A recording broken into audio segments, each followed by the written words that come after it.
Hey guys, welcome back to another episode on the Corner Flag Talk podcast. It's your boy John. As always, we are here to discuss the latest in football with you. Um, we are seeing Brandon coming. If he's sharp, he's sharp. If not, we have Virgil. Uzi was a good my So, guy. all right, there, children. I was excited to talk about a little football. Uzi, I promise you, I have something to say this pod that it wasn't expected to come from me, and that you're very much Okay. like. But when we reach there, obviously All you'll right. get right. And then we have Pat.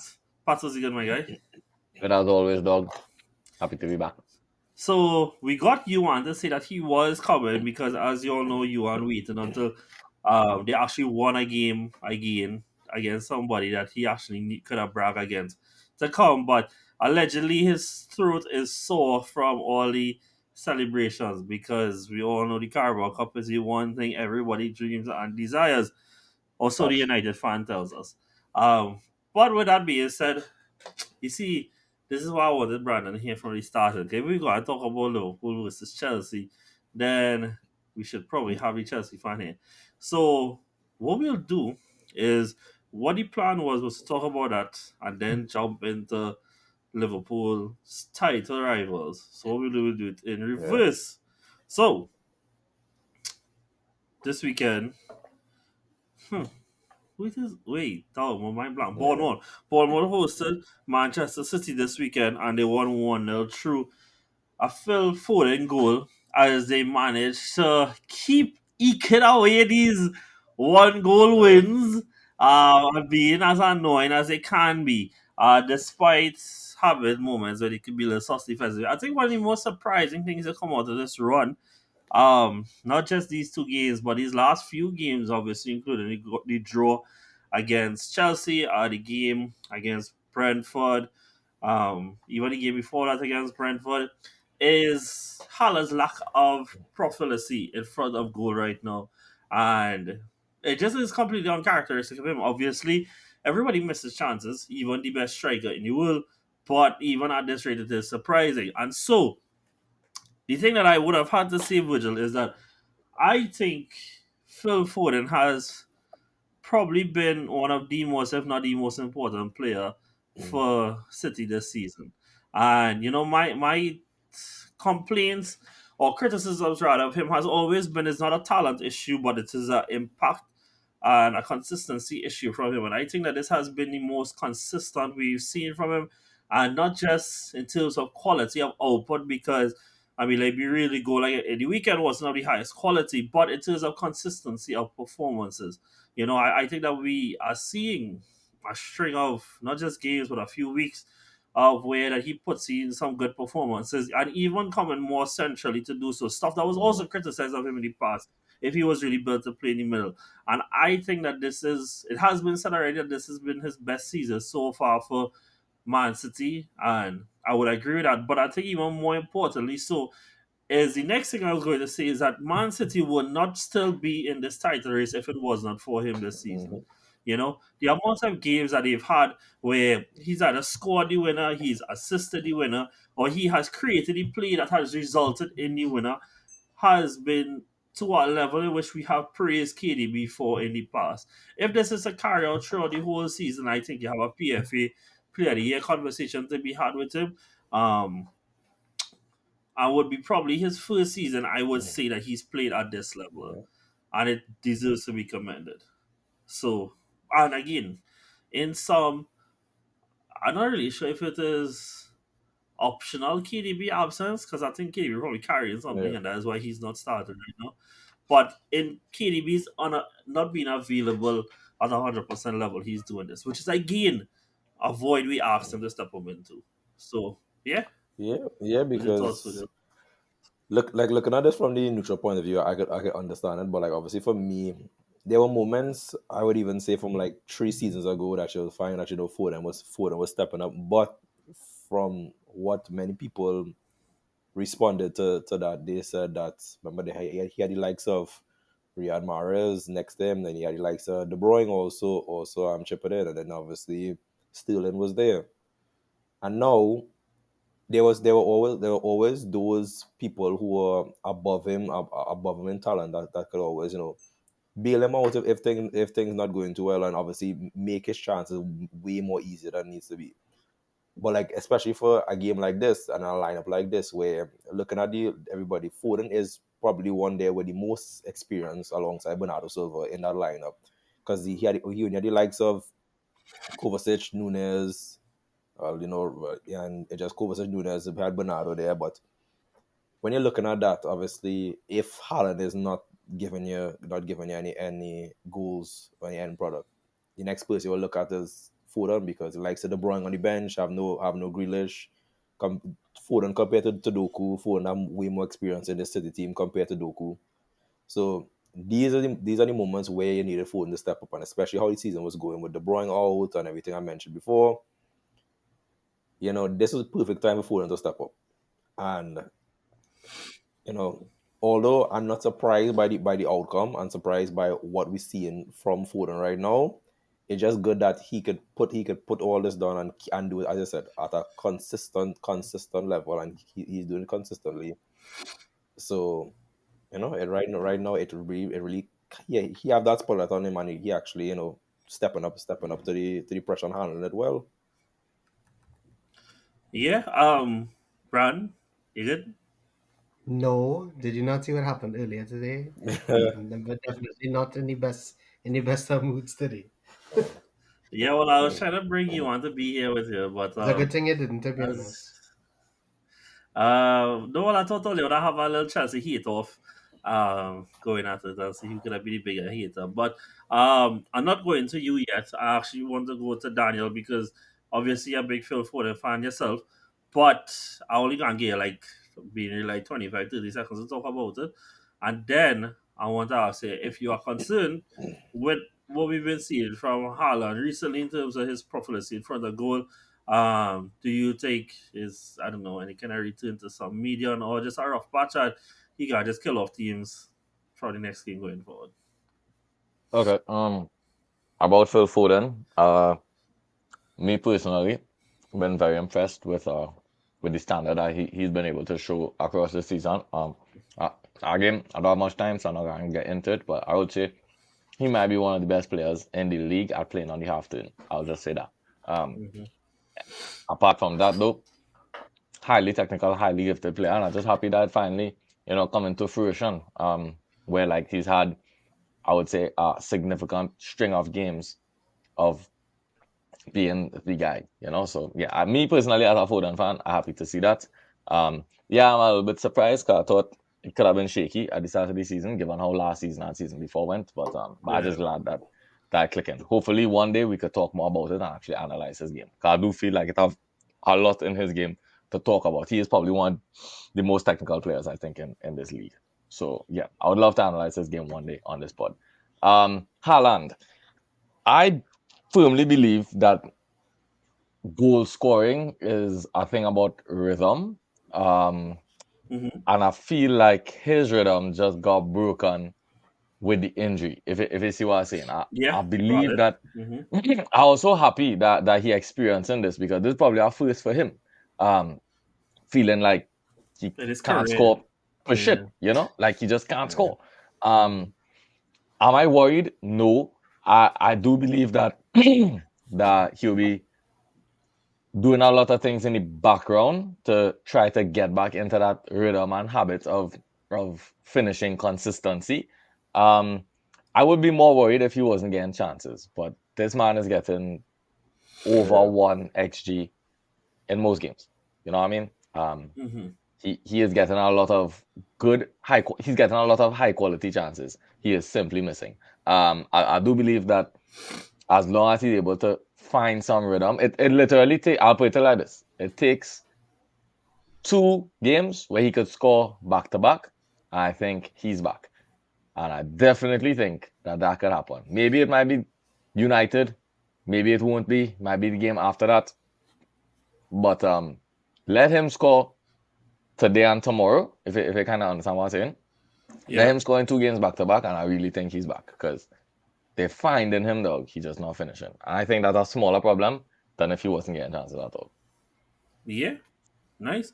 So, like, coming up, they have Manchester United. They hosting them, obviously. Then they go to the Etihad, go to Brighton, host Arsenal, host Aston Villa, and Mm. go away to Crystal Palace, host Luton, and then go away to Spurs. Obviously, not all those are tricky fixtures in there. United in the last few years weirdly have a better record in the Etihad. Obviously, Pep has only won once in at Liverpool, lost away to Brighton last year. Have not beaten Arsenal twice this year.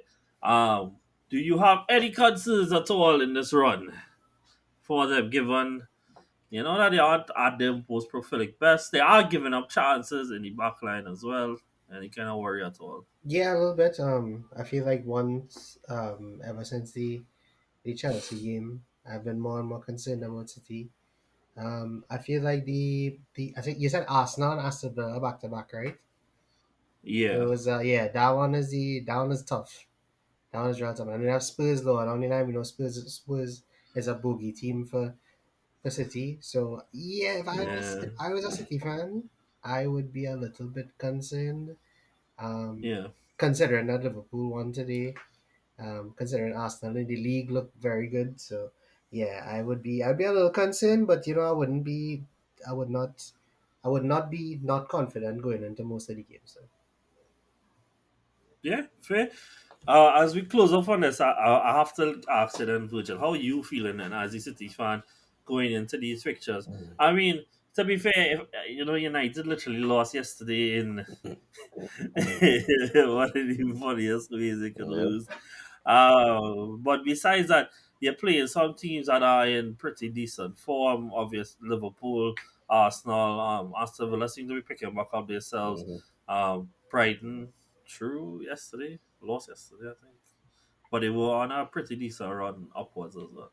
So yeah, any concerns at all? Any worries, or you feel this is just like something you're taking game by game? It definitely is something that I want them to take game by game.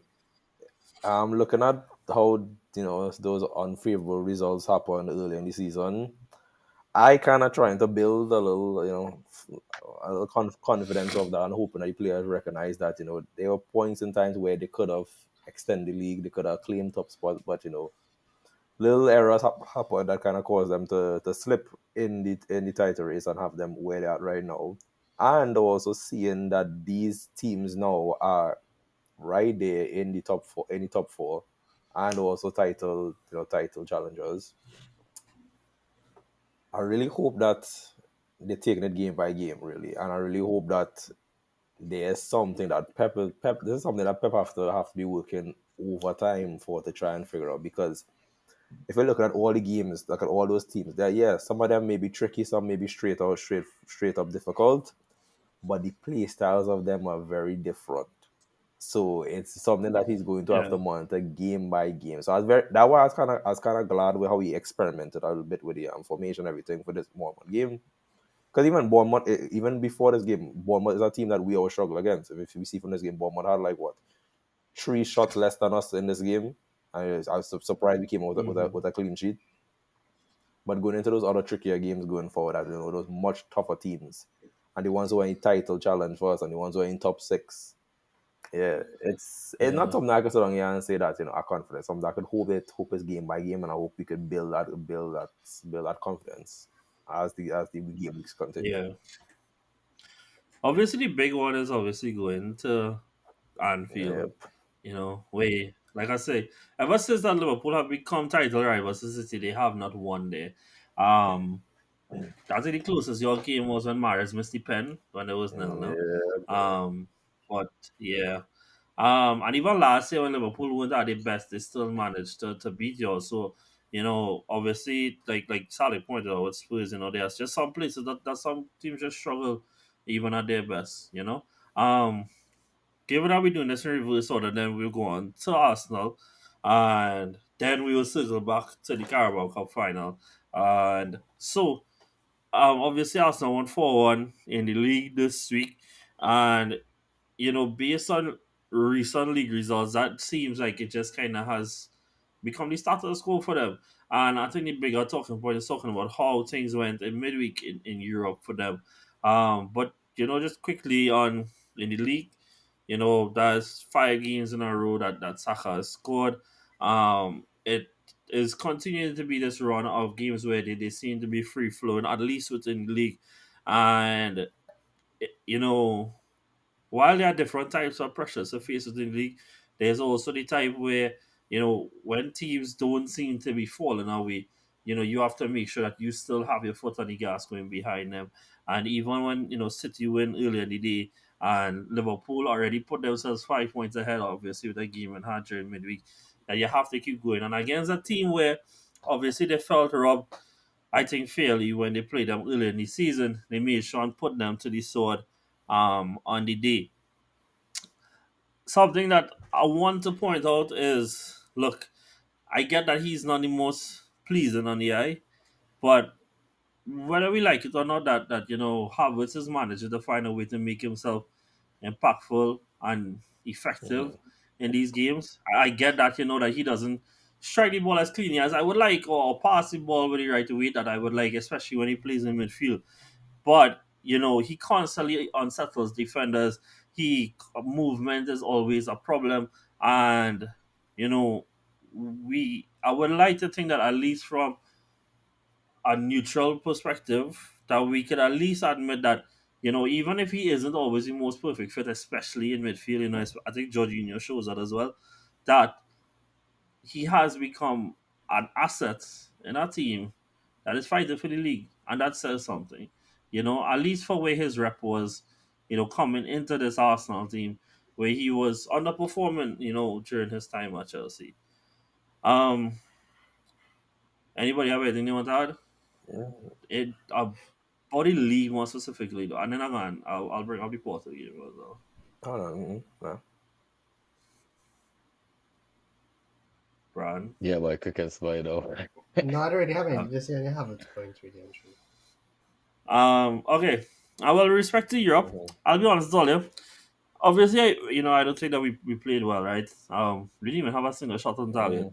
But I don't expect going away to any of these teams to be easy, right? And they played obviously really deep and whatever, right? I was cool with it being 0-0 because like it just felt like neither team really were trying to attack, and then a really bad no Declan Rice tried to cross to the top of the box, which was truly great, and then Martelly tried to release the ball very early and get cut off, and then Galeno, who has a ton of returns in the group stage, managed to bury us in the end. And so it does give us a mountain to climb. I think I do get people that would say things like, the inexperience. But I think that moment the inexperience did show, because I do think that I genuinely, and the result was fine, was more than good even, like as much as you prefer to win, obviously, and go back to home with the aggregate in your hand. I think the little away from home is fine, and if you can't handle beating them at home, then you don't deserve to be in this competition. Whether it's Porto or whoever else it may be. If you can't beat these teams at home, then you don't deserve to be there, right? But I do think that the immaturity showed a bit in that moment. I think to that point, I was okay with how things went, that we weren't trying to take too many risks in the tie. And let that, not just the tie get away from us, but for the stadium to get loud and for them to get momentum and stuff like that. And I was okay with it to that point. But teams in Europe have quality everywhere we go, and one moment of lapse in judgment cost us that we have to go back at home and rectify these things now. Now, given Arsenal's past, it doesn't look that good. Admittedly, though, in those cases, there's been very shamefully instances where the scoreline is a lot deeper. It was we had over to 3 goal deficits and stuff like that. Thanks Monaco, and Barca and AC Milan and Bayern. So this is a little bit more doable. And Okay. if we don't think that we could beat them by at least 2 goals at home, we don't deserve to be here. Really and truly. You can slip up and concede one. That's not ideal, but it could happen. If we can't beat them by 2 goals or more in the home tie, we don't deserve to be here. I told Brandon ahead of the tie that I thought Jorginho was going to start. I think those games, and I think this weekend should again why that he should start these games. Mhm. These games where we don't just need that extra presence in terms of control, but I think that he adds again a maturity to the team that knows when to make certain passes. And I think that he comforts a lot of the team as well. Knowing that he's always available and always ready to receive and always made the right decisions on the ball. Even though I actually think on Saturday he made some bad decisions early in the game on the ball. But just that trust in him and his experience of being there and winning whether it was winning Euros or winning the Champions League or whatever it may be. So yeah, Brandon, you have anything to say about the Champions League tie with Arsenal? Yeah, that was one of the worst games I think Arsenal played for the entire season. I think it was Mhm. worse than the Yeah, Newcastle game that was overshadowed by whether the ball was in or out. Between those two, I think those are some of the worst games I saw for everybody. I can't name you one Arsenal player I thought was great in that game. So yeah, I just want to say big up to John's friend who's a Porto fan. Big up to him. Obrigado, my friend. You stay at John in the wrong on Saturday direction. pod. So yeah, On you stay Saturday at John in pod. the wrong direction. So well done. But yeah, again, you can't count out any of those teams, boy. You never know what can happen. And Yeah, yeah, Arsenal have to all to do it in the second leg. I mean, this funny that this actually happened, John, because I think this is three. Is it 2 pods? I think it's 2 pods in between where and one I wasn't on, and I told you about this Jorginho thing. I didn't explain it to yeah, Daniel, but so basically, it's like Jorginho. If you give him the right um environment to environment. thrive, you get one of the top five midfielders in the world. And so basically, if you look at Jorginho's career, every time he's been very good, he's always had like the same type of player next to him. So when he was at Napoli, it was Yeah, Allen. When it was Chelsea, it was Kante. Yeah. And now he's at Arsenal is Rice. So if you're yeah, able to play Jorginho next to Rice, you get the best version of Jorginho. And I think like the sooner Arteta continues to play him regularly, especially at this stage of the season, that is all he needs to do because they have to play control, and when it comes to controlling a game, you want no better player in the world than Jorginho. And you have a player to yeah, cover him in Rice, who's already one of the best players in the world. You're looking at a great team right there. So again, I think Arteta got it wrong. I think Ole went in with the wrong mentality into that game, and it cost you in the end. But you never know what can yeah, happen. In 13 days is a long time in football. You never know what can yeah. happen. You could lose a player or two. So I don't think it was the right mentality. But hopefully for Arsenal, they He had to gained score back two a lot of goals. players as well, to be They had to fair. score 2 goals. I don't He's, think you want extra time in the yeah. Emirates, so you had to score 2 goals. No, no, no. Yeah, yeah, I totally agree. And like I do think like Arteta's plan for this. Like now, to be fair, Brandon, is that I do know that since the Liverpool game, Jorginho, I know you don't necessarily like this kind of thing, but Jorginho has had an injury, and he has been on the bench. What has not been totally fit there, and I don't think like he thought that he could have played both the Porto game and the Newcastle I game, don't think and I think Johnny he didn't really. need him for the Newcastle game. I'm glad you say that because he didn't need him for the I, Newcastle I game. don't know why. Yeah, bro, I think bro, that's come on, be hindsight, for real, though. please. Porto and Newcastle. Have you seen Newcastle this season? Yeah, I do get that in it, but I don't mean that we didn't need it. Like, cause he was my match weekend, you know. I can't Even see more that reason to somebody play who's him, my bro. match, but I don't think somebody who was my match in that game can say that they didn't need him. I don't think that's fair, you know. And I think that an ideal world, but to be fair, an ideal world that the fellow who's been number five could be fit and play at least some part in these games, but apparently he's never fit. And I think that is where after the plan probably was for these bigger games, was to play, really party and race together, And well, at this point, well, I didn't even want party to play over Jorginho because look at how good Jorginho is playing these games. And even though you wouldn't need Jorginho for when you're playing Burnley and West Ham, yeah, I think every game of that stature of Porto, Champions League knockouts and the bigger games and the more intense games and stuff like that, yeah, I definitely wanted to play. Pat, you have anything to say? Um, no, I just glad Jorginho getting his flowers because I used to defend that man back in Chelsea. So, but granted, that was I used to have to defend him off to Takri. So yeah, Takri, if you're listening, maybe, maybe not, but yeah, shout out to you. Um, but yeah, just glad Jorginho getting his flowers. Everything Brandon said, I fully agree. Um, he is a Pirlo wannabe. He is that. That is what Jorginho is. He will never be that good, but you have to set up the team as you would if you had Pirlo in your team. Mhm. Yeah. I don't know if that explains it well. Oh yeah, I think that's fair. I don't think being a polo wannabe is a bad thing. When you're talking about somebody who's not the greatest ever. Hmm. So yeah. You want to say anything, Butch, before we go to the Carabao Cup Yeah, final? I just want to add this because now I want to wait till when I did the whole Porto talk and everything, going back to what you mentioned with Havertz and everything. Because looking at that Porto game and looking at the Newcastle game, was I surprised Arsenal won that game that type of way? No, because Newcastle not really in the best form right now.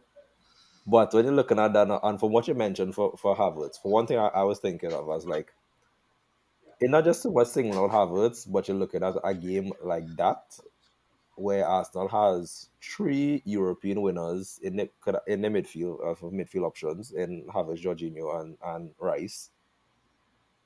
And I Mm. felt like just looking at that game, I was like, Technically, Odegaard too. technically But Odegaard I as well there. digress. Let's not play Mm. all of them, Arteta. Let's not play all of them. It's like yeah, you're looking at this, and yeah, I don't really feel the Porto results are that bad of a result, even for Newcastle, not surprising. But the whole thing with Havertz, and this is where it comes in. Arsenal have those quality players, and it just seems that we would, we would go above and beyond to defend them. And I feel like the fact that we have to go above and Mm-hmm. beyond to defend them shows that, Dan, you're at a level where we shouldn't have to defend all here. So it's like when Mm-hmm. Jorginho gets the opportunity to step in and makes these man performances, and Havertz at this point still, when you look at Havertz is a man that looks like he just getting by, and for some, and it's work out. Don't get me wrong, it's work out. Like that's one player that looks like he's get by and is work out. But it just good to like, compare the two situations, compare the Porto game, compare the Newcastle game, and compare what you expect of these type of players that Arsenal have. Because at that point in time where I feel like not only the team but sometimes the players is me kind of more difficult than it needs to be for them. But it's a good result for the Newcastle game and for the Porto game. Am I confident that Arsenal could turn it around in Emirates? Yeah. Do I care?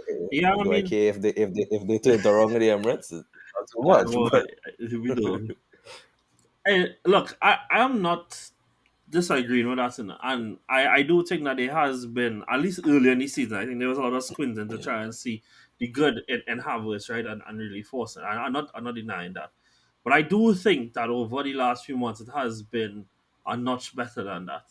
Now I don't think that it has always been great, and I do think that there are games that you don't get by playing somebody like him in midfield because he doesn't offer what somebody like Jorginho or in the past like Xhaka would have offered in terms of build up, and you need that more in those games. But then in those games, he showed his usefulness in other areas when he goes plays on top. And while his finishing is abhorrent at times, he is a very chaotic element when he plays in the front line. You know, and the other day he got one of the best centre backs in the league this season sent off. And I guess Newcastle as well. The men couldn't see their way, and I don't think that those things are coincidences. Again, I totally agree. The man is not easy on the eye at all. His technique leaves a lot to be desired, but there's other situations that he works, and I don't think that that is by coincidence. And you know, no matter what your perception is of Arteta, he is one of the most meticulous managers it have in the league, and have to have a reason that he wanted. And even if it wasn't him, you know, like we say that we will start in Smith Rowe in these games, and obviously he's a different player. But he is not like Jorginho either. And I think that the same problems that we had against Porto would have still be there. I think that type of player that Jorginho is and what he offers, you needed that in those games. And we played Burnley last week. I think it was Saturday, I believe it was. And after the game, I told Brandon, I was like, yeah, I expect Jorginho to start. I was hoping that he did start. and it was a bad call by Arteta, and he has to rectify it in 3 weeks. Mm-hmm. We're supposed to have a lot of players back by then. Um, Jesus was actually on the bench yesterday, so he should be fitter by then, hopefully, with God willing, no relapses, and obviously this season he's been really good for us in Europe, and we'll need more of that as well as other players coming back as well. I believe Partey, Zinchenko, and Tommy are all supposed to be close, but God alone knows. Right, Carabao Cup time. So, in the end, it was 1-0 to Liverpool's under 23s versus Chelsea. Yeah. Actually, no, I'll just leave it there. Brandon, what's up? Well, I kind of actually start with me first because there's so many better things you could start off with. Like you could start with Liverpool, talking about how they were exceptional today. Um, I thought this is how I describe the game, right? And I just had a bear with me, Nah, and right? I want to hear. I want to hear. I really want to hear. Cole Palmer had a point blank shot straight at goal. Mm-hmm. Um, Conor Gallagher had a shot that he sent straight into Kelleher. Yeah. And what was the other one? Sterling had a goal ruled out because Jackson was just offside, Mm-hmm. right? There's 3 shots for Chelsea, right? Mm-hmm. Let me give you 3 shots of Virgil van Dijk today, right? One, he forced a save out of Petrovic. Two, he scored an offside goal. And three, he scored the game winner. And that's 3 shots from one player compared to 1 shot from 3 other players who played attacking positions for us today. This is the level of team that we are talking about here. People told me all day today that Liverpool were underdogs for this game, and in my mind, I can't begin to understand why. When you have players like Virgil van Dijk in your team, and who's a world class player, and Chelsea have zero of that in their team. Mm-hmm. Chelsea had better chances today, yes, but I never once felt that Liverpool would not have. Even if we scored two, I had no doubt that Liverpool were coming back into the game. It was just their final. I thought Robertson was exceptional today. Like he was great today. Another world class level player that we talk about all the time. That's what defined it, and this is a great example of why world class players win things, because that is what Yeah, exactly happened today. Van yeah. Dijk took the game by the scruff of the neck, and he said, "You know what? We're not losing this game today. I have nothing Yeah. good to say about Chelsea. I have nothing good to say about our manager." Took off Sterling after So 66 Brand, minutes, so Brand, chasing so a then goal. your feeling is then that like even if like one of the Gallagher, whoever the chances went in, that they would have just come back some way or the Yeah, other. bro, Oh it is it, yeah. it is a mentality thing. It is a mentality thing because Poch went Mm-hmm. into. I assume all of y'all watched the game. I assume Yeah. that, but when when we went into extra time, there was just no urgency. It felt like we were Yep. playing for penalties. It literally Yep. felt like that, and I don't know why the youngest players were on the pitch at that point. So I don't get why he would have done. I don't know why he took off Chilwell. I don't know because Chilwell is a good penalty taker. It just didn't make any sense taking off Sterling, and then he also The took off still that what Jackson. confused me so He much Yeah. today That and he was kept Gallagher that made no on to take him sense. off in extra time, No which I just sense. didn't get either. So I mean, yeah. it was a total train wreck for me. Um, big ups Liverpool. They played really well. I think all their players played really well today. I want to shout out Endo. Endo was great today. Um, Again, proves to be one of the signings of the season. I have nothing better good to say about Liverpool. I have a thousand terrible things to say about Chelsea today, but we don't have enough time for that. Big up Jaden Dance for Liverpool. Come on, I look Nah, pretty he's good. very good. And not Brandon had said earlier in the group chat something to the effect of, you know, you'll just correct me wherever I say wrong, Brandon, but when your team have a certain level of seriousness about you, maturity above you, it does start to perpetuate throughout the squad and throughout the club. And then you see these young players come on and they start to emulate that same energy because the senior players set that tone. And Jaden Dance was an example of that. He came on and he was fantastic for them on the day. So, start time, guys. Um, Liverpool have the most goal contributions of any Premier League team in all competitions off the bench. The second is Arsenal. Mm-hmm.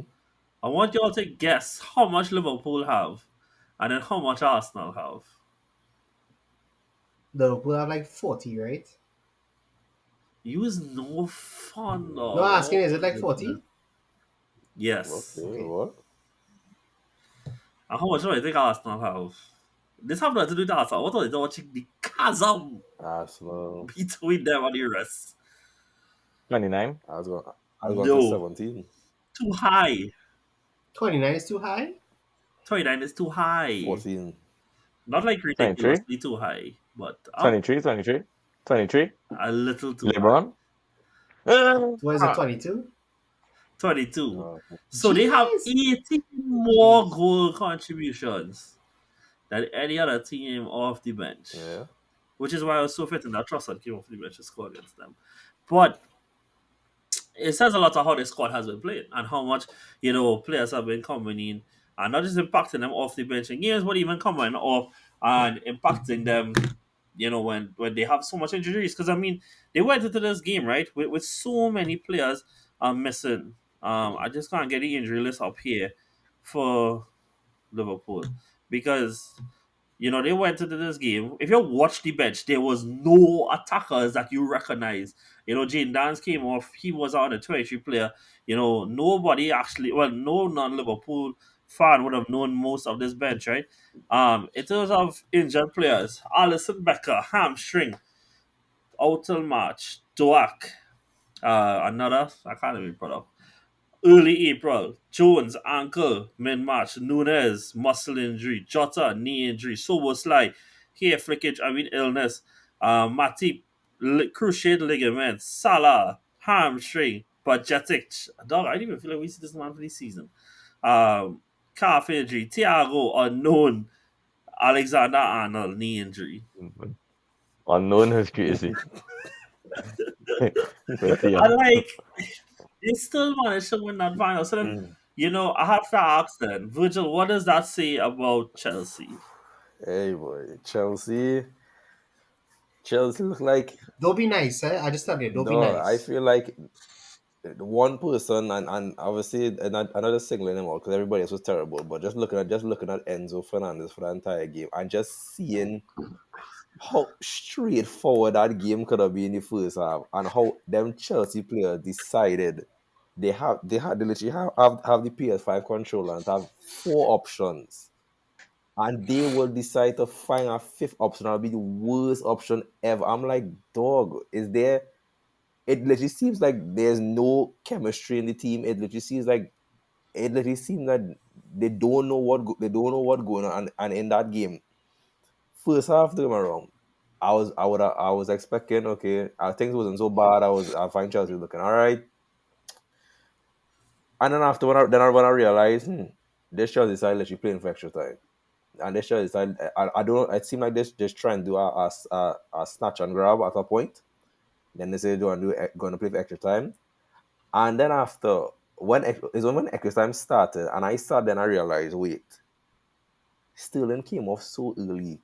If this game was going to extra time, why make the decision? So I had to assume that why I automatically assumed they was playing for penalties. And then after just seeing those names and now they obviously made mention to the young players and all these names throughout the game. You honestly have to stop and catch yourself. I was like, yeah, realistically, this Liverpool team is just a set of kids. And Chelsea have some young players, but this Chelsea side they have no excuse to not look at us and be like, this is the best chance we have to get a trophy this season. And I believe that'll be for guaranteed Conference League. They could push and get that. And them youth men look world class compared to that Chelsea side. That Chelsea side was just a comedy show to watch, boy. Honestly, Mm-hmm. Mm-hmm. But also Brandon, Remember, it have something in Jackson contract that like he had to stay on beyond stealing and all that man or something. Don't know, bro. I Don't know. was I I I feel was I feel so I feel that surprised by Gallagher that. contract though. I was so That surprised. Dog, Gallagher contract because for sure. dog, the man was playing so bad today. And I get one that they bring on in Conku. Shots. I would have wanted in Conku to start. Apparently, Concord not allowed to start games or something. But I think of Sterling. And like, at least Sterling was actually maintaining the ball and making good runs and stuff like Mm-hmm. that. Like, I mean, I really like Cole Palmer, but he wasn't having a good game today either. I did think of the one attacker who was actually looking semi decent and who have experience winning these finals and thing, mind you. And the only one to put the But ball in the net.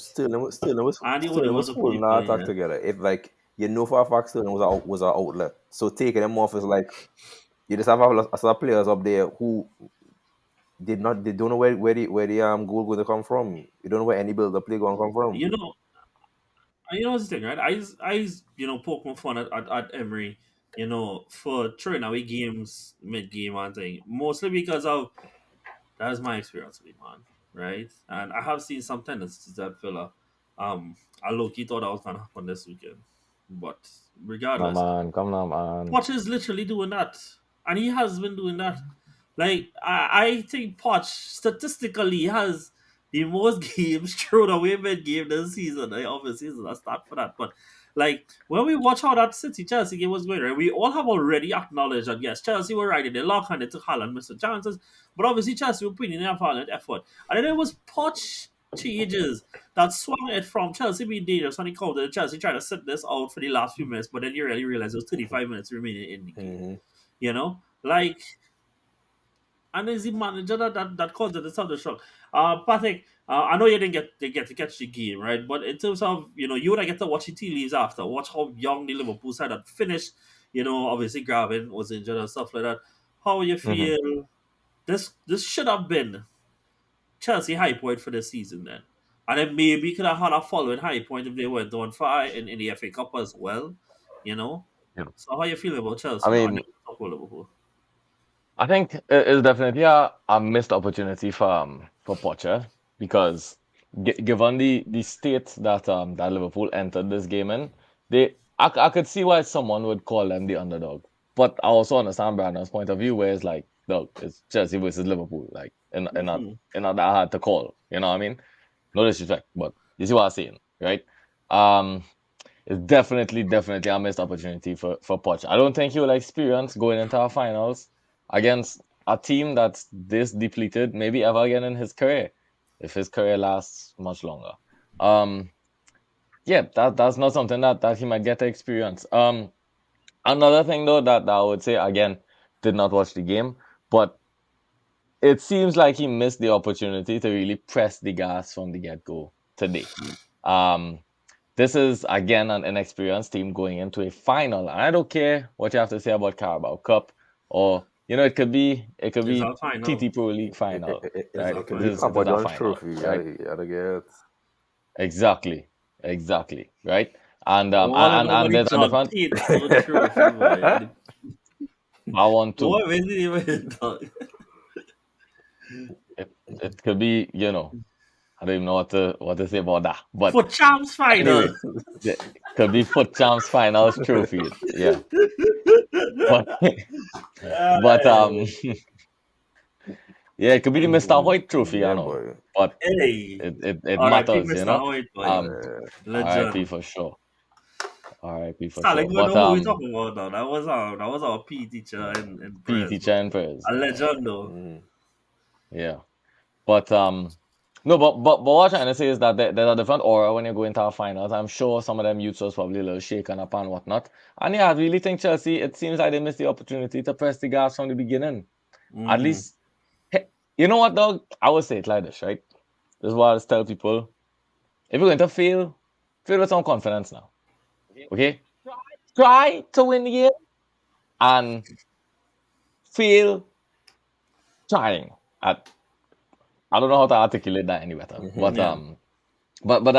that's basically what I'm trying to say. The whole play for the draw thing, I really think that is not what was required today. Yeah, it is a missed opportunity for sure. I think that's the theme of what I'm trying to say. Uh, Mm-hmm. moving on now, looking forward, it really not looking too good for Chelsea. It's not looking too good for Poch. I mean, they If have we a was to cup look, tie Wednesday, so that's something. what I want to say is that if we was to look at this from a macro point of view, like kind of zoom out a little bit and really look at what is happening with Chelsea right now. It's been like it's been a concerning string of years for this team, I would say. I think they're dealing with a lot of sins of the past, and then what happened with Abramovich was definitely unfortunate for the club, but I know that shake things up too. But it's like the more time that passes, the harder it becomes to fix this team.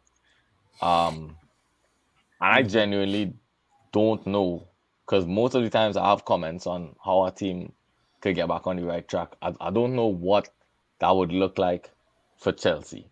Other So than it sacking the just seems manager. like that is not going to help anything. The new manager will come and struggle as well because you know what, where Chelsea are right now is that they have players that have been brought in by multiple different managers across multiple years for multiple different systems and roles.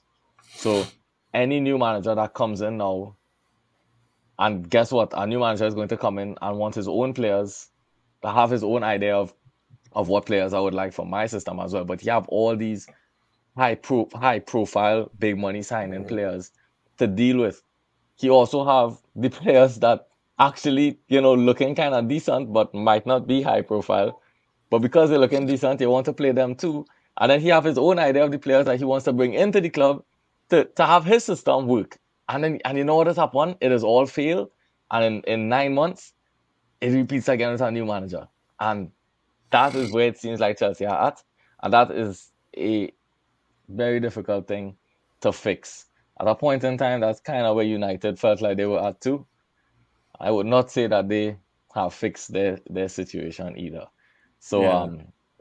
looking forward, it's looking kind of bleak for Chelsea. But I'm sure that there are much smarter people out there than me that would know how to fix this thing. And hopefully one of those people, come across the Chelsea situation. But I think like one of I, the I yeah. sorry, I was going to say that I would actually like to hear what Brandon would have to say about this. Given that is the club that he supports, how would you start to fix this team? Because me personally, I don't know. Bro, I think that the squad of players is much better than where we are and how we perform. I think it has a Hmm. lot to do with the manager, and I've said this from before. The reason I did not like Poch is because I think we need an an authoritative manager and one who has an authoritative style rather than Poch. I think Poch is too nice, and I think Hmm. that is not what the team needs. The team needs somebody to guide them properly and individually. I don't think Poch is that kind of person, and that's just how I feel. I felt the same way about Potter, and I feel the same way about Poch. We need. That's why I think Tuchel, who was at the start of all of this, some people wanted Tuchel back, and in hindsight, it was not a very good idea based on what's happened now. But he, the kind of authoritative style I think we need, He and still that's have an what we aura need. about him. I don't think it's aura, but I think it's like you need a coach who is so strict and so Mm. serious about everything that it would actually work. Because I don't think Poch is the kind of guy to figure it out, and I don't think he's the kind of fella to put the type of pressure on the players that they need in order to thrive.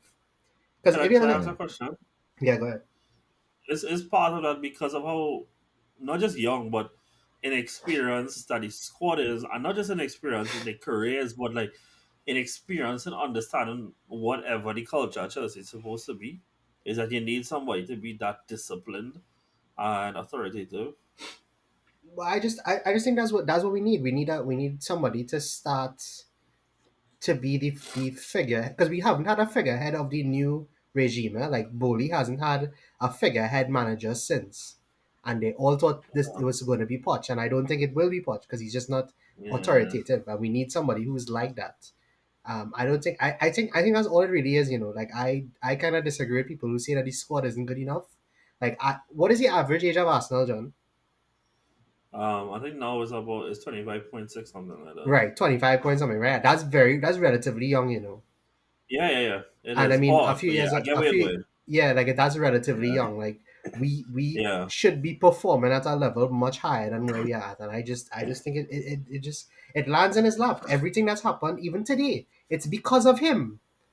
It's because of yeah, him. Everything has happened today, and the reason we've lost is because of him. Like he brought on yeah. Chalobah against City, and we conceded. He brought on Chalobah again this week. We conceded. I don't know. I don't know when he's gonna get the memo. I don't know when he's gonna figure it out. But I think that is where we at right now. Because we can't. We're not gonna change the Yeah. players that we've signed for 8 years. We're not gonna Yeah. change the regime. We're not gonna change the owners. So there's only one thing to change.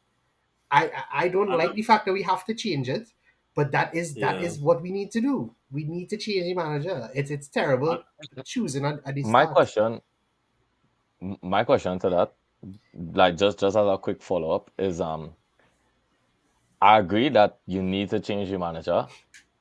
I'm not sure if there's anyone in the world that could come in and fix the team, no. And that's kind of where I stuck because Jose how do don't you have a come work, in? boy. Who? He said Jose? Jose, Jose. Nah, boy, nah. They're that one not, they're can't not, No, do. to they're be not fair, if ready. he They're more not ready for that. disciplined, if no, but that That would be that's man more not dog. disciplined. Yeah, you get more anywhere else, and in terms of Dog, somebody who nah. No, he's the type of man to come in, pick a fight with Cole Palmer 2 days later, and then fucking sell him or something. Sorry, and sell him or something. I mean, it probably within his realms. I ain't saying no, but I mean, yeah, he does have a history of one being disciplined and two, at least in places that he's loved, does get the squad to run through a wall for him. And even if the players really have that autonomy towards him, yet if they ever will, if there's one thing for damn sure, Chelsea as a club have that for him. You know, now obviously not Bowley and them, but the fans they have that film, Yeah. and they would the fans just have a way of transferring energy, and they will transfer that energy to the players, you know. And I didn't say this ideal enough. Obviously, it has not gone that well for Roma across the entire time. He still won Roma, the only trophy in 20 years, and still left there with actually the fans loving him and not wanting him to leave. Yeah. So I don't think that he's washed or anything like that.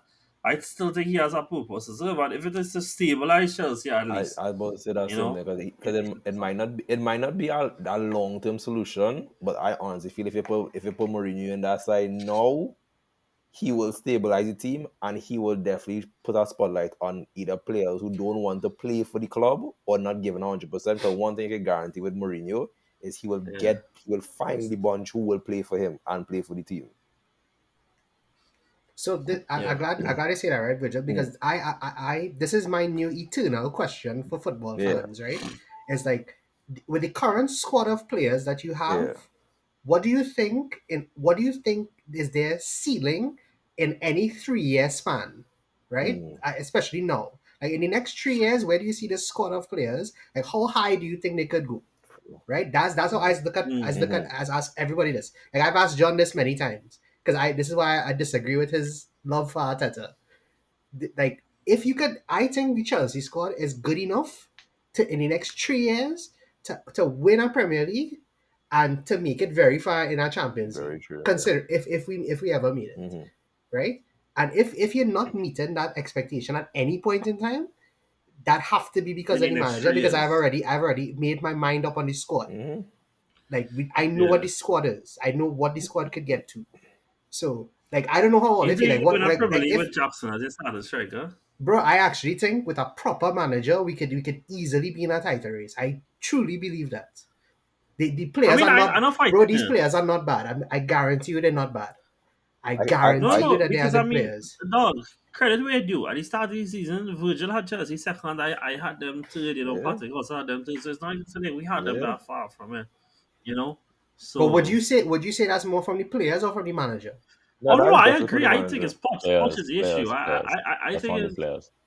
oh he said players. Nah, I say it No, is. no, no, no. I meant I had them up there yeah, because of what because I think the players Oh could Right. achieve, yes, not because yes, of yes, yes. Then like yeah, you know. this would never be like a exact comparison. But every single time I look at Chelsea and the young players that they have, I always look at Leverkusen and look at, but mainly look at Leipzig. I'm like, it have a few names in Leipzig, and if you look at it and look at Chelsea side, they have a lot of talented players that if you was to take that Yeah. Chelsea side and put them in like Leipzig, trust and believe them could, obviously the league and everything different, but I just Yeah. feel that from everything, you could look at players and say whatever, but the players that in that Chelsea side, they have the talent, they have the skill. We look at somebody like Caicedo, who was everybody was talking about him when he was at Brighton. Just one, you Mm-hmm. tell me, just one good manager for a short term time can look at Caicedo and get Caicedo to play like that, and have it with Yeah, Enzo. Just them two alone, yeah. could change that Chelsea side completely if both of them play. But Virgil, I feel like what you're saying kind of is a testament to it goes beyond players and managers for why a Hmm. team underperforms. Because I agree that you could take this Chelsea team, copy and paste them to Leverkusen, and they probably win the league. Probably. I don't know. It depends how Bayern feeling. But Yeah. you get what I'm saying, right? You could copy and paste this team, put them over there, they might win the league under that badge and that manager and that club and so on. But I don't think that you could bring Xavi Alonso to Chelsea and he wins the league. Mhm. If you see what I'm saying, I think there's more issues that So you just think runs it is deeper inherent than at we see. Chelsea as a club right now? Then Not even inherent. I just think like it had too much chaos going on at the club. The club okay. itself unsettled. If you see what I'm saying. Also, I do think the club is me Mhm. unsettled. Yeah. me personally, I just rarely look into the time that a player was Mhm. bought now by. Like you don't just buy a player. Okay, there are so many factors that go into buying a player, but our main thing is always going to come back to the system, right? We're buying a player for a specific system. I always feel like it is a problem when you have multiple players from multiple eras, from multiple different managers. That to me is just always going to be a recipe for disaster because you have this one who came to play in a 3-4-3 under Tuchel, and you have this one who came to be the explosive winger that we're going to hit them on the counters, and then you have this one who came to be the tiki-taka guy because now the new manager want to keep the ball. And it's like it's a bunch of different players that came for different things under different people with different environments, and that's what I'm saying. Like I agree that Poch needs to leave. That's one thing that I 100% on. But everything else, I don't think Pep could come and fix this team, is what I'm trying to say. Like, I don't think Klopp could come and fix the team either. I think it's going to take more than that. Like, if it have to be getting rid of certain men, it might have to be that. If it have to be getting the entire backroom staff to change, it might But have to you be do, that. I don't know. but Pats, you do think that Klopp or Pep, given that they had the squad at the start of the season, they would be higher than where they are now, even if all players aren't reaching their full potential. Oh, yes, obviously they would be higher. They might be in the top four, maybe, or top five. I don't know. I'm guessing, but yes, I expect them to have been higher with better coaching. But I still don't think that that's their full potential. Mhm. If you see what I say, I don't think Pep comes and fixes it in 2 seasons. Mhm. I think it's just too much to fix. No, sure, yeah. But I actually disagree with that because I think like because mm, Daniel, because I know you've said this before, right? Like you think that Chelsea is built for the back three, right? Like you think so, yeah, right? I yeah, think I do. if we had a manager who came in to play, because John, I know you've said this before, and I hate that this is true, but you've told me that you also think we're built for the back three, and I told you that bringing Poch means that we're going away from that. Like do you remember Mhm. me? We us having that conversation? Like go like if we get I don't know if John is John stuck? No, he's not. Yeah, John, you froze on. yeah, Well, I hear and all there. I would like to think I hear. Yeah, yeah, right. yeah, Okay, Are you all yeah, hear yeah, me? yeah, yeah. yeah, yeah. We Okay. yeah. But for like a Yes, tiny second, I wasn't here and all that, Okay, though. But okay, it's yeah. all good, okay. guys. It's all No, good. yeah. So John has told me that he thinks Chelsea's also built for the back three, and I think bringing Poch in means that we're moving away from that. Yeah, boy. Now, Mhm. the fact that the squad is built in such a way, I think going back to the back three might be the best course of action. So, like, I think that if you brought in somebody like Inzaghi, for example, Yes, man. I think it would work. I think somebody like Simeone would work. Hmm. These are and Mm. these are the, and as this that fits both criteria of what we all trying to say. and it's just Yeah. not Poch is not the type of person. I actually don't think it's as complicated as Daniel thinks, I don't think it's that bad. I really don't think it's that bad. I just think the club has never found a flagship person to take over the managerial role, and once we find that, that will be the ideal thing, because we have players that can play multiple systems. We just need to find the best system and a good manager to do it. I think Potter was great. Like, we need a low key type of manager, just so that people don't expect a lot from Yeah, us, and we slowly grind it that I up. need now. Yeah, But the thing is, Potter was not the ideal thing. It was the right idea, but it's the wrong person. So find something like that, and we'll get back there. I really want. Cool. I was going to say Yeah. the other thing to add that would be difficult is looking at those managers that could come at Chelsea. The tough thing is Chelsea kind of have to ride it out till the end of the season because you can't bring nobody in now. So that the thing is when the end of the season come to convince somebody to come with wherever Chelsea finish, that's a battle in itself. Yeah. Um, the thing, guys. We even talk about the fact that United lost this weekend. But We can I talk about stand the I fact stand that I stand the thing. that that Barca start to find their I stand the footing, thing. that they actually went away to Napoli and did a decent account of themselves until they Well, um well, hold on. About that decent account wait, of wait, yourself. no, wait, we ain't talk How about it yet. low is that decent standard? What do you bar for that decent for? Well, right, the bar was not high for Xavi Okay. before, so and the fact that Lewa scored a big game, hey, it's something. Dog, and it's where Jude dog, that was a nice goal. Dog, I that would give was him a that. That I would give great him that goal. one. Dog, I would give him that one. and you know how everybody had their A favorite nice goal. finishes, and I didn't think about it Yeah. before, but this is actually one of my favorite finishes when strikers like take that touch, separate, and then finish it through a defender like to score dog. Like that is looks Ah. so good, dog. And credit to where the Mm-hmm. man do that. And then OC man put someone in the ground and score. But we ain't reached there yet. We haven't reached there yet. Who to ask this for? A million injuries piling up for Liverpool. On a scale of 1 to 10, is anybody worried? Especially as we head into, Klopp has spoken openly that he wants to win Europa League, and just so Europa League knockouts are going to start back. I'm thinking a week, 2 weeks, a week, 2 weeks. They have the 2 rounds to play before the knockouts, though. And already ready whole injury list for you. Before at least the first international break, they have to go to Nottingham Forest, they have to host Man City, and then they have to go to Everton. And amongst the Europa League tie, whoever it may be, I'll be honest, I don't know who it is. Yeah, I can't Um, remember. So. so, yeah.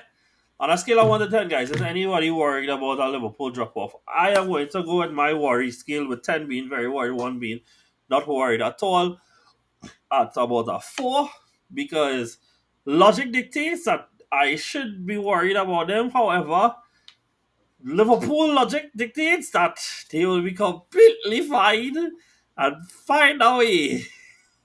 So I'll go at a 4. A little bit less on it. Like, probably the correct answer would have been 5 by logic. But we're going 4. So yeah, Brandon. I'll give it a 3, especially after the Yeah, win. hey, we one less worried. Patrick. What 5? Hey, we more worried. Virgil. I want Virgil, wait, Virgil, yeah. wait. Before you answer. Alright. Just now. How you gonna feel when you go to Anfield and you lose 1-0 to a side started with Bobby Clark, James McConnell, Jaden Dance, Gerald Kwanzaa, and Connor Bradley started in it, Well, boy. And you lost a grimy well, 1-0. the one thing Man City loves to do is make names for players. So I would not be surprised if somebody comes there, kickstart their career, then get a nice brand deal with some boots, and then the life going to be uphill from there. So I'm not surprised. But going back to the I feel the correct answer, Virgil, is that if them start them, man, then by rights, yeah, let's start the Micah fella, and yeah, start Oscar Bob. hey, no, Be like, if you want to go low, we'll I go lower. don't care. What we could I Hey, just want Bob to win at Bando. No, Bob Anfield. bad though. I like I want to Bob. win at Anfield while club Yeah. day. If when club when we don't win at Anfield, it don't count. I don't care who come in, it just don't count anymore. But the worry Uh, scale, as the thing is, I would like to put a little doubt in the universe, but that worry scale on 3 because There is no. And I'm going to just say on Yuan's behalf, bro, is a 9 out of 10. We have no players. Nobody is fit. Bro, He's injuries. uncomfortable, Dan. Look. Bro. He looked real good Dog. today, boy. I was very surprised. That means He looked like if you that's why he and Conor Bradley been playing the whole season with Liverpool at this point. mm-hmm. It's actually amazing. Bro, Liverpool Okay, guys, fans are the come on. worst, dog. They live literally are the worst. You They want to have see worse, literally but no, all of them. They literally have been worried all season, and they are first, first in the league, and they just want one their trophy. first available trophy. Like, Yeah, please give us a break, please. yeah. With that being said, guys, we're gonna go across to Liverpool's biggest fans in Manchester United as they lost 2-1 to Fulham at home. And it was a great end for the Heelanders because obviously the Heelanders scored this weekend 2 in the Arsenal Newcastle game. Then a Heelander put the dagger to RB Leipzig and Harry Kane. And then a Heelander put it to United and Alex Iwobi. So, the bigger news though is that Rasmus Højlund, who has been in ripping form, he's the youngest player to achieve 6 goals in 6 games, is unfortunately out until the international break, which obviously meant that he missed the game this weekend. So obviously, Sir Marcus Rashford took up what was his preferred position when he was in form 2 years ago in strike, and was that really something game? I'll be honest, I didn't even want to watch this game. It just didn't have nothing but on. But yeah. Brandon, what was your thoughts, bro? Two Nigerians score, by the way, in BC and Mm-hmm. Iwobi. They could have It's, probably do that in the AFCON final. So It might have you I know, helped. know. John. It's almost as if Man United don't score enough goals. Enough goals. It's no, almost as if they don't score enough goals, bro. but no, but for real, I genuinely would like if we could, Mm. like, if we could do some kind of stat count at the end of the season, right?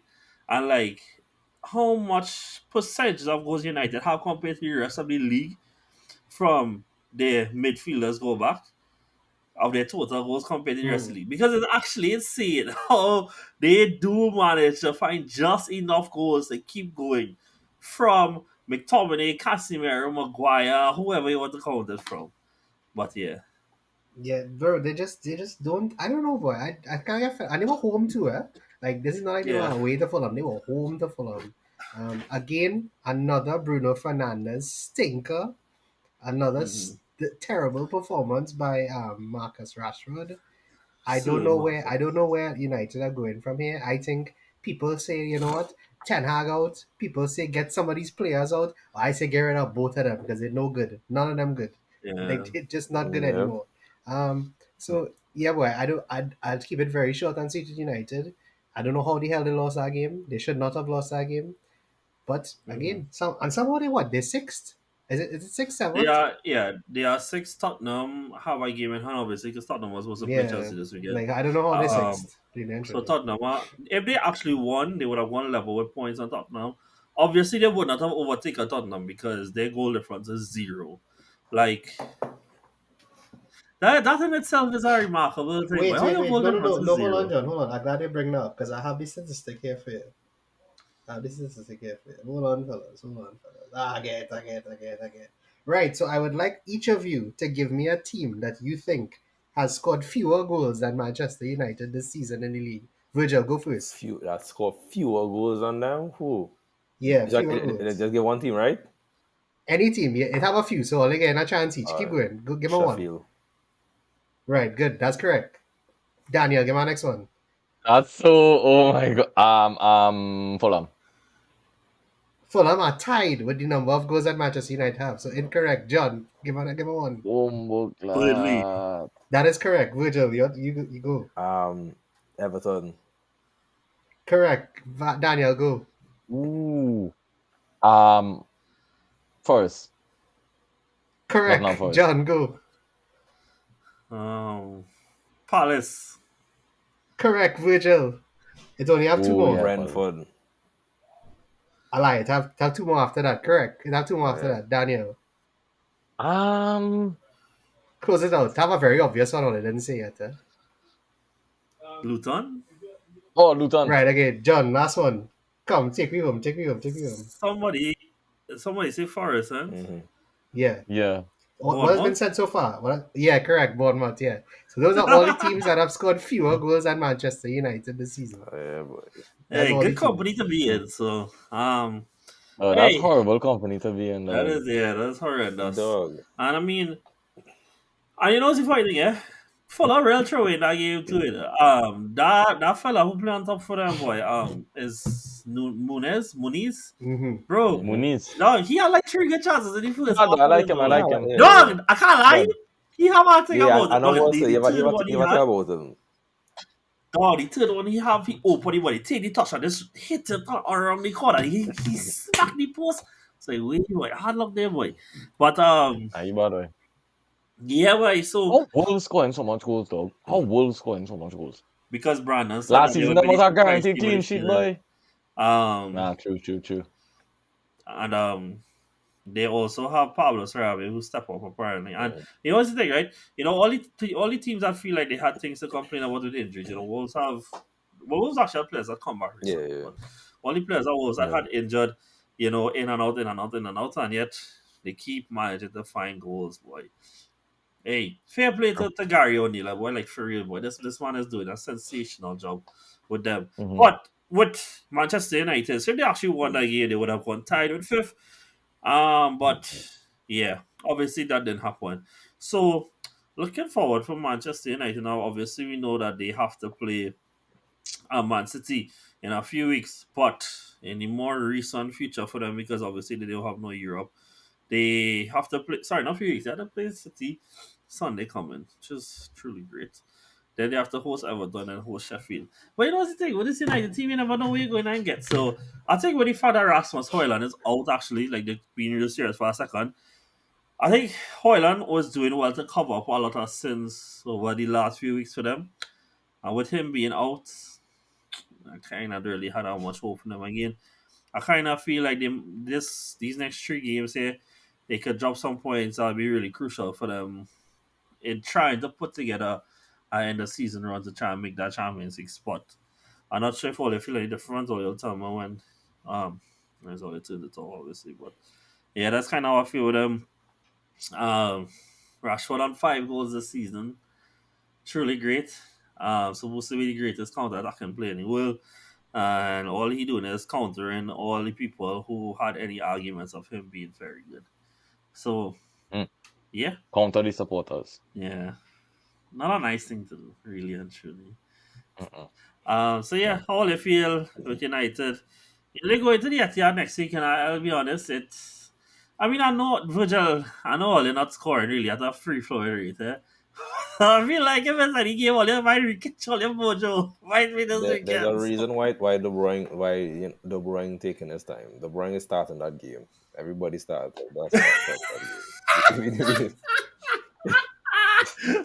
You probably sound like you want a bad mind. Fair, I hear it. Okay, no problem. All right, Ollie. Let me ask Ollie. Over and under, right? So I'm gonna do this maths real quick because you know you don't have any degree in maths, right? So United on 44 points, right? And it have 12 games remaining in this season. So it's 36 points available, right? Over under that they get 25 points out of the remaining 36 games. Now, why 25? Is because 25 will put them on 69 points, which has historically been enough to get your Champions League spot. So, over under 25 for Manchester United. Virgil. So then they're under 25. Okay. Brandon. Over 25, boy. 12 games. With City in there. They play Liverpool twice. Yeah. They still have to, no, they still have to play Liverpool. Do they still have to play like all of the big teams? Yep. Yep. That's Yep. very correct. Yep. Only Tottenham they don't want to play twice. Damn, I'll go under, boy. Damn. Exactly. Patrick.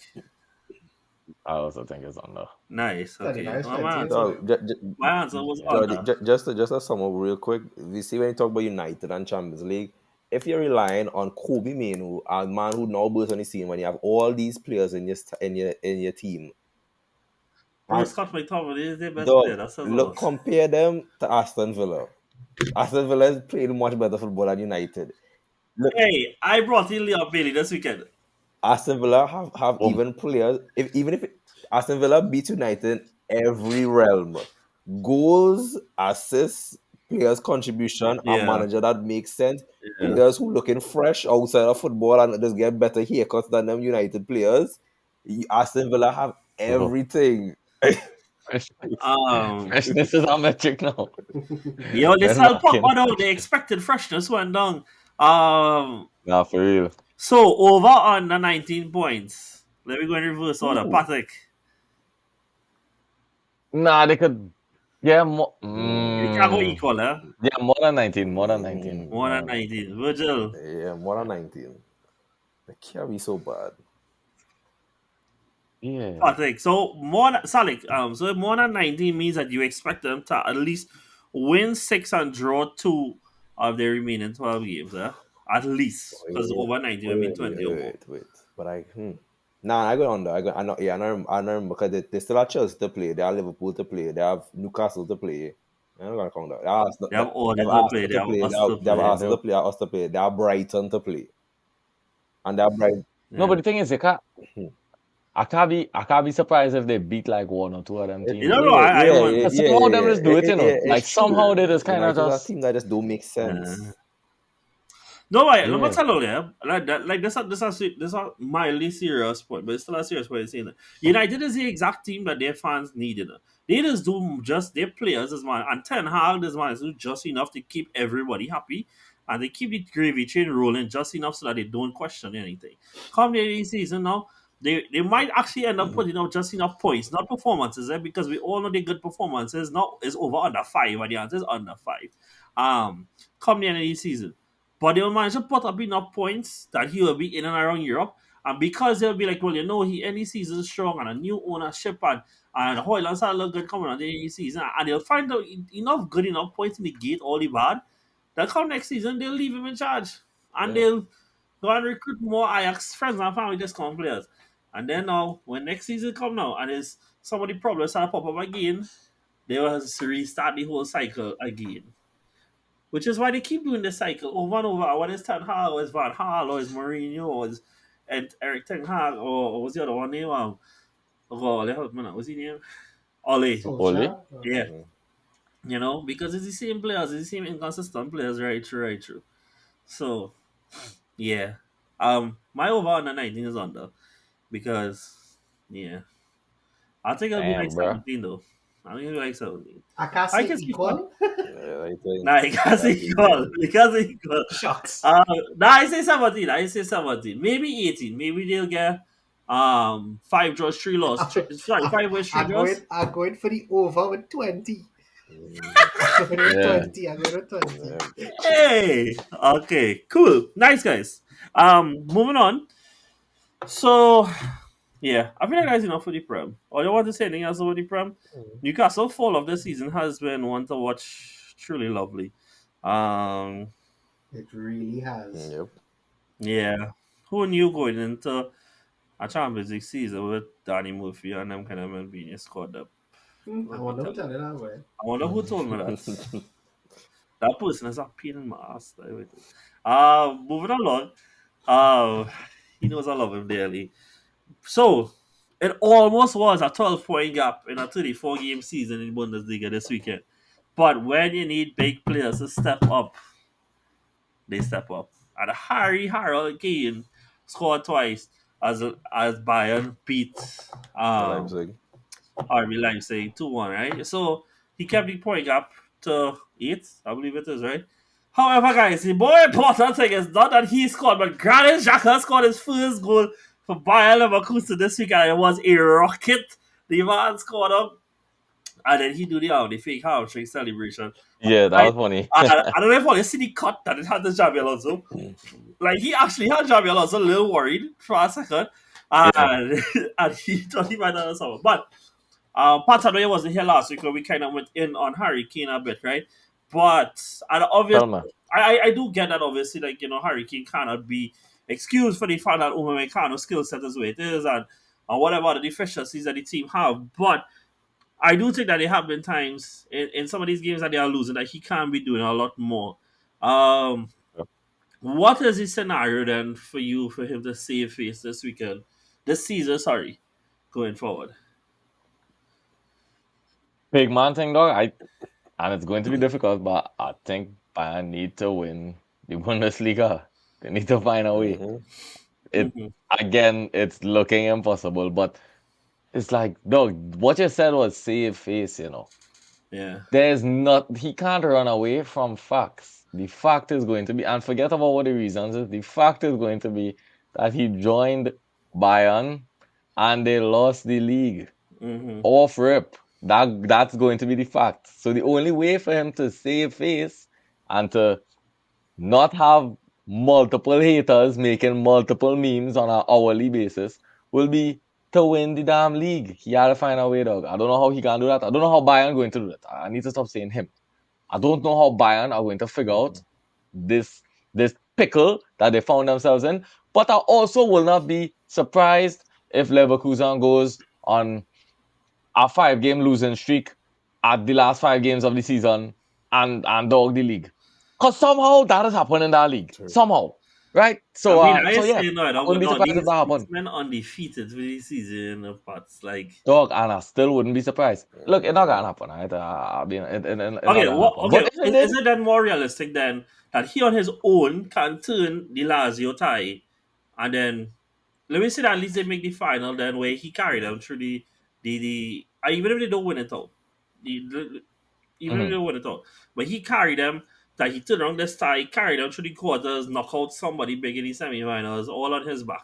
But Does if that? I'm being honest, dog, I don't think people want to hear that. Unless he win the Champions Very League. But I don't true. think Bayern going to win the Champions League. Mm-hmm. Yeah, I don't think people want to hear none of that, dog. He could score 95 goals this season. And I still don't think people want to hear that. It's just going to look real bad if yeah, as soon as he joined Bayern, they lose the league. Because Bayern don't lose that league. yeah, Like ever. So, it's going to look horrible, dog. yeah. And And I I don't mean, even think it would matter if he come and win it again the second season. yeah, People just going to be people like, remember that he dog, lost don't in the forget what you first. do. Yeah, And I don't, mean, don't forget look, about that one. I do hear all the arguments about it, but it's gonna be a long pod. But I do hear all the arguments about it was an agent buying team and whatever. But hey, when the season started, obviously Kane started off hot, right? Sane and Coleman was also on fire. And one of the best midfield talents in the world in Musiala played. I know obviously that Tuchel and Kimmich had a beef. They also signed somebody that we all had unanimously agree was the best defender of 2023 in Hmm. Kimmich, Yeah. and stuff like that. So it's not like, and as much as Bayern are doing extremely well, and not to, I'm sorry, Leverkusen are doing extremely well, and not to take anything away from them, but it's not just like their squad and their coach is so elite and above all, and doing something so miraculous that Bayern should in the very least be closer. You know. Dog, I don't watch the Bundesliga week in, week out, okay? So I haven't seen all of Bayern games. I wouldn't sit here and say that I did. Hmm. But I've seen fans' reactions to Kane, and according to them, the man doing the most. However, I've seen something different with my own eyes when I watch them in the Champions League. I don't find them playing good football. Yeah, boy. I don't find them playing good at all. I don't find they're not doing anything sustainable. They don't seem to have attacking patterns I or saw any somebody ideas going forward. I saw somebody say that how they find like whenever the game get tough, Kane just go from playing striker to playing DM. I could see that. And I could see how that would have worked at the start of the season when When Coman was Coman still fit. and Thing Yeah. were fit. Were fit and firing. But that's probably not what they need, right now. Um, but hey, that's what he's done for like the last 10 years. So it could be kind of hard to beat that out of somebody. Anyway, all I'm going to say is that them men didn't look good against Lazio. They haven't looked good in the Champions League at all, in my opinion. And I Hmm. don't watch that many Bundesliga games, so I Yeah. can't say how they look in the Bundesliga. Yeah. But from what I've seen, them looking like real shit, dog, like real liquid shit. Um, yeah, Yeah. I Fair don't enough. think he could save face right now. It is tough for him. Virgil, I know he's a Kane hater. You want to say anything? Yeah, just like what Patrick said, I'd agree with that because we can't say nothing with Champions League because if that happens, it's a miracle. And for the league, they need to sit down right now and find a way to cut that tie right now and try and push for that first because if we thought things would be bad if they had lose on the last day to Dortmund and we already see how some Bayern fans had a meltdown if Yeah. that almost happened. The manner in which they would lose this league and having Kane will be very embarrassing. And it's not a scene. It's not a simple scene of okay, we could go out and recruit. They have a lot of world class players in vital positions. So Mm-hmm. that's why really you're not going to look at the other players. There's nowhere for Kane to hide. Yeah. What they going to say? What is it? Kane need a partner now?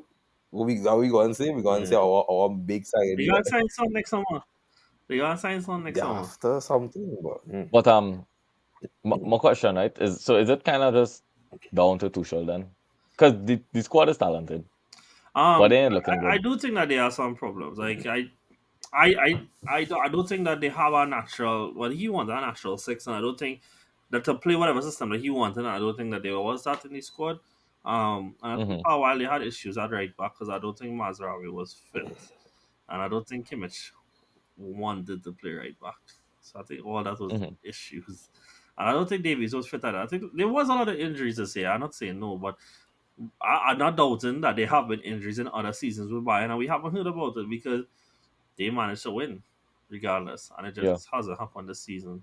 Um, Before we move across to La Liga, you all are aware that like Dortmund just is a funny club. and they're They just still do in things fourth like for some reason.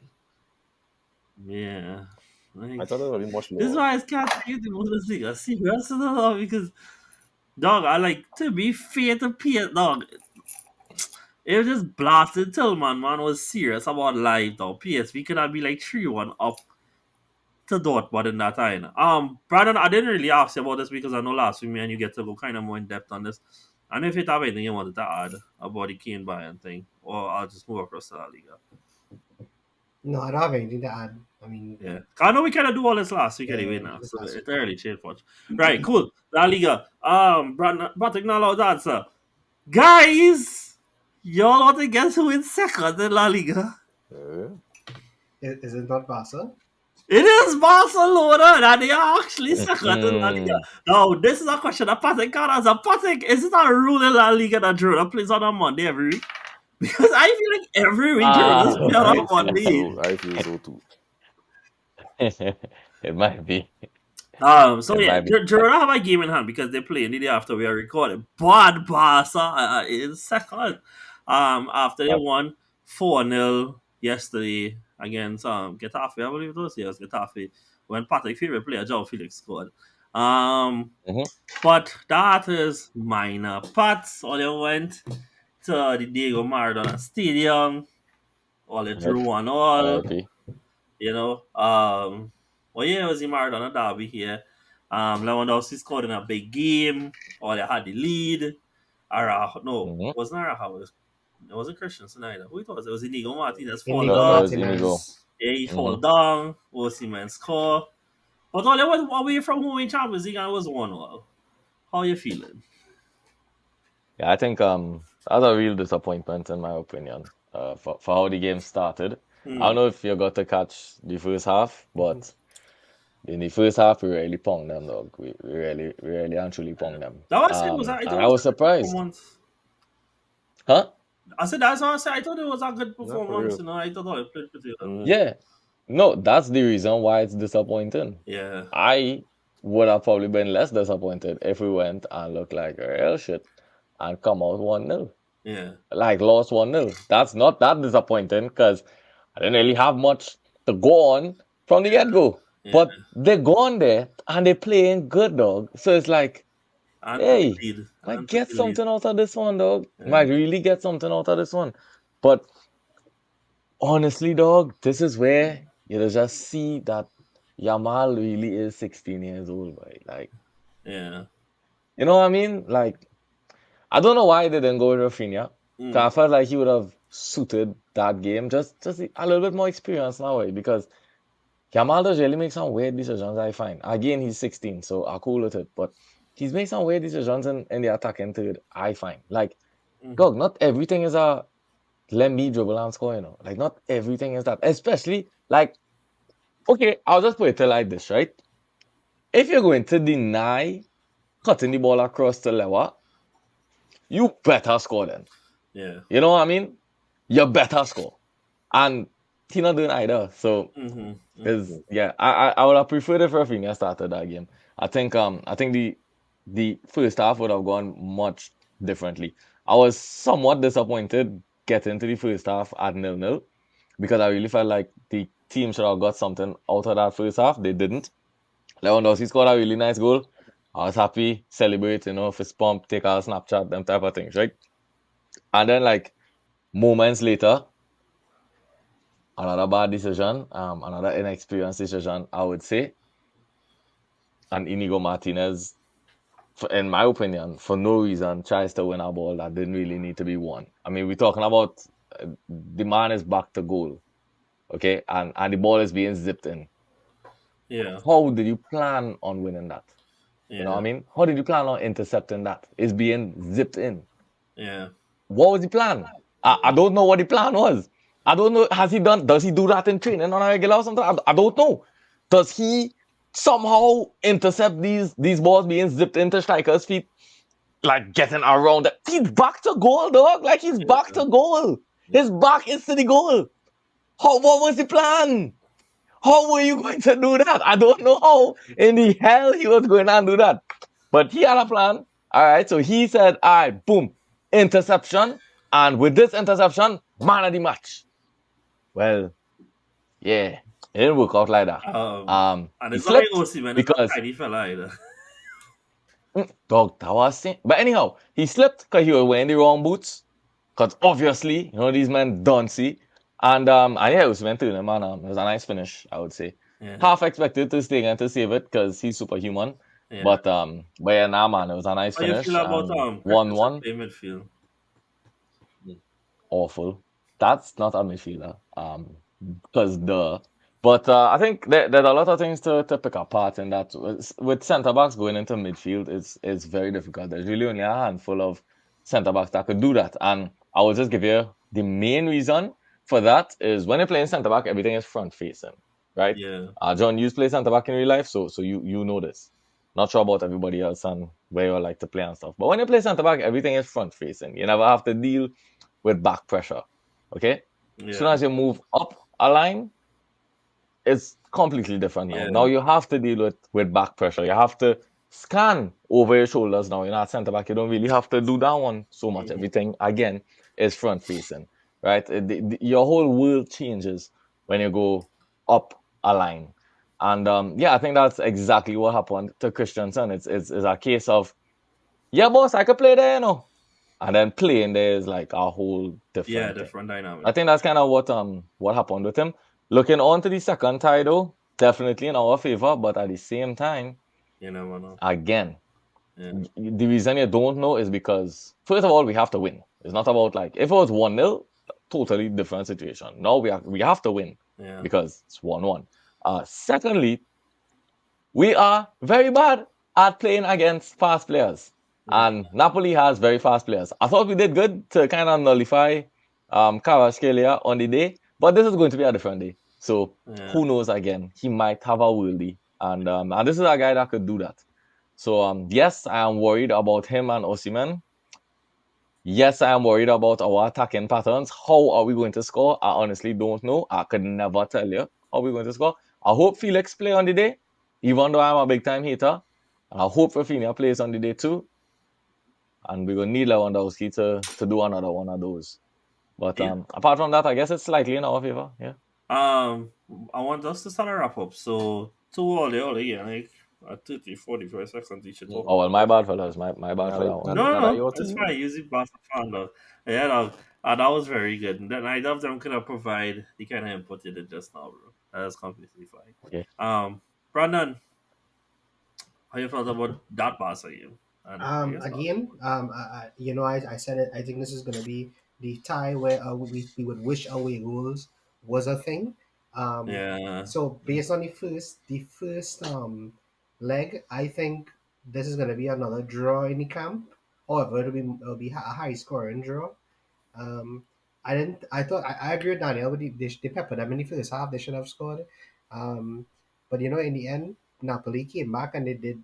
I don't think they played well. I don't think Barca played well. So if both of them on their game in the second leg, it'll be very interesting. So I'll go for that'll be nice 3-3 draw in the camp. I like it. Cool. Nice. Is there anything important to talk about again this weekend?